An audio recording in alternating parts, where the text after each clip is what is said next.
சத்யராஜ் பையன் பேரு சிபிராஜ், கெத்தா செஞ்சுரி போட்டாரு ருத்ராஜ் அப்படிங்கிற மாதிரி எத்தனை நாள். அதாவது சான்ஸ் கிடைக்குது கிடைக்காம அப்படிங்கிற மாதிரி ஆசிலேஷன்லயே போயிட்டு இருக்கிற மனுஷன் ருத்ராஜ். கிட்டத்தட்ட ஒரு சான்ஸ் கிடைக்குது, சரி ஏதாச்சும் ஒன்று பண்ணிடுவாரு, அவர் ரீட்டைன் பண்ணிடுவாரு, தக்க வச்சிருவாருன்னு ஏதாச்சும் ஒன்று பார்த்தா அந்த நேரமா பார்த்த ஒரு சின்ன சொதப்பல், சின்ன விஷயம்.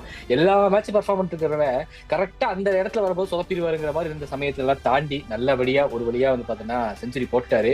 ஒரு சூப்பரான செஞ்சுரி, அதாவது வந்து ரொம்ப இதாலாம் இல்லாம சூப்பரான ஒரு ஃபைட்டிங் நாக்கா இருந்துச்சு. கிட்டத்தட்ட அவரும் விராட் கோலி அவர்களும் போட்ட பார்ட்னர்ஷிப் எல்லாம் சான்ஸே கிடையாது, வேற மாதிரி இருந்துச்சு. கிட்டத்தட்ட அவர் ஸ்பாட்டை சீல் பண்றதுக்கான எல்லா வேலையும் பார்த்துட்டு இருக்காரு அப்படின்னு சொல்லி நினைக்கிறேன். இதே மாதிரி கன்சிஸ்டன்டா மற்றும் ருத்ராஜ் கைக்வாட் ஒரு பெர்ஃபார்ம் பண்ணாருன்னா, நம்மளே பேசிட்டு இருக்கோம் ஒரு டேலண்டான பிளேயர், அவருக்கு வந்து சான்ஸ் கிடைக்கிறதுல ப்ராப்பரா இந்தியன் கிரிக்கெட் டீம்ல அப்படின்னு சொல்லிட்டு எனக்கு தெரிஞ்சு நல்லா பர்ஃபார்மன்ட்டே வந்தாருன்னா கண்டிப்பாக அவருடைய சீல் பொசிஷனை அவர் சீல் பண்ணிடலாம் அப்படிங்கிற மாதிரி தான் தோணுது.